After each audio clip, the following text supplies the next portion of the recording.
देखिए, लालू जी ने अपने पुत्र को तो बेदखल कर दिया, लेकिन लालू जी उन आरोपों से कब बेदखल होंगे जो आरोप चारा घोटाला हो या और इसी प्रकार के अन्य आरोप लगे हैं। एक लंबी श्रृंखला है लालू परिवार के ऊपर आरोपों की, जिनमें किसी पर वो बेल पर हैं और किसी में खेल पर हैं। तो आज सलाह दे रहे हैं वो, लेकिन जब वो मुख्यमंत्री थे तब उनकी सलाह को क्या हो गया था। दूसरों को ज्ञान देना बहुत आसान है, खुद पर अनुशासन रखना उतना ही मुश्किल है, और यही काम लालू जी कर रहे हैं। अब वो अपने पुत्र को नैतिकता के नाम की सलाह दे रहे हैं, लेकिन उनकी नैतिकता उस समय कहाँ थी जब घोटाले पर घोटाले बिहार में उनकी सरकार में हो रहे थे।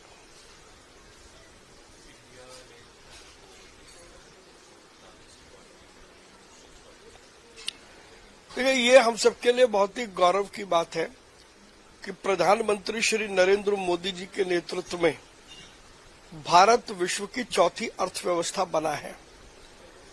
हम सब जानते हैं कि पिछले 60-70 सालों में देश में अर्थव्यवस्था के साथ कितना मजाक हुआ। 2014 से जब से प्रधानमंत्री नरेंद्र मोदी जी ने कमान संभाली, उसके बाद पहले उन 60-70 साल के पापों को धोना और उसके बाद भारत की अर्थव्यवस्था को पटरी पर लाकर के एक $5 ट्रिलियन की इकोनॉमी के लक्ष्य को रख के काम करना और उसमें 4 ट्रिलियन तक पहुंचना, ये एक यात्रा है। और चौथी अर्थव्यवस्था का मतलब है कि भारत अब और अधिक सशक्त रूप से इन्वेस्टर के लिए डेस्टिनेशन बनेगा। हमारी जो स्पेंडिंग है सोशल, जिसमें एजुकेशन है, हेल्थ है, इस तरीके के जो सेक्टर हैं उनमें और बड़ा बदलाव आएगा। वहीं नौकरियां का सृजन होगा। डिजिटल टेक्नोलॉजी के रूप में एआई और एमएल के साथ हम और अधिक अच्छा काम करेंगे।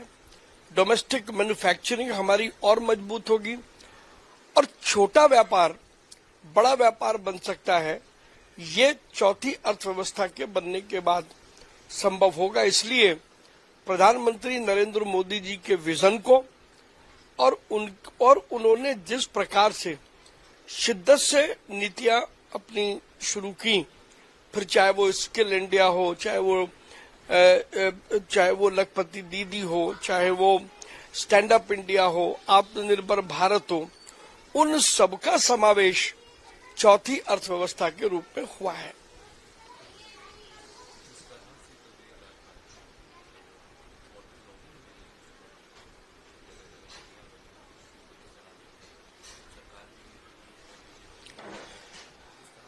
देखिए, 10 साल में दिल्ली में कुछ नहीं हुआ, ये हम सब जानते हैं, और 10 साल तक दिल्ली के लोगों ने वाटर लॉगिंग को झेला है। जब से हमारी सरकार बनी है, लगातार आप दिल्ली के किसी भी क्षेत्र में चले जाएं, आपको सीवर क्लीनिंग करते हुए दिखाई देंगे, आपको वो सारे प्रयास जमीन पर होते हुए दिखाई देंगे जिससे वाटर लॉगिंग ना हो।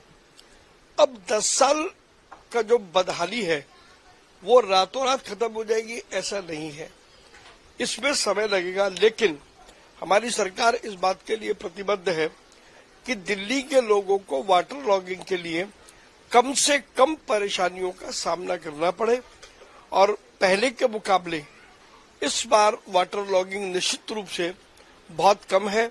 कुछ एरियाज को आइडेंटिफाई किया गया है सरकार ने, उन एरियाज को भी खास तौर पर देखा जा रहा है।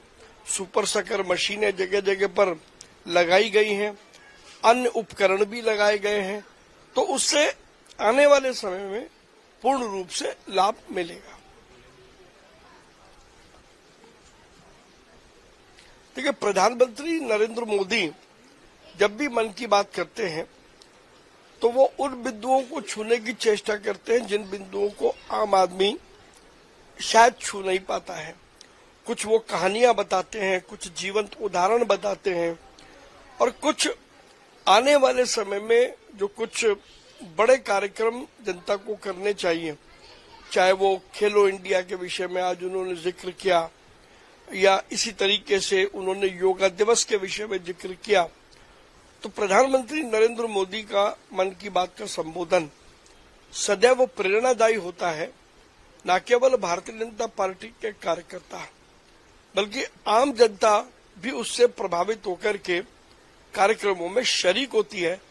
इसलिए मन की बात कार्यक्रम की सफलता के लिए लोग लगातार 1 महीने तक इंतजार करते हैं।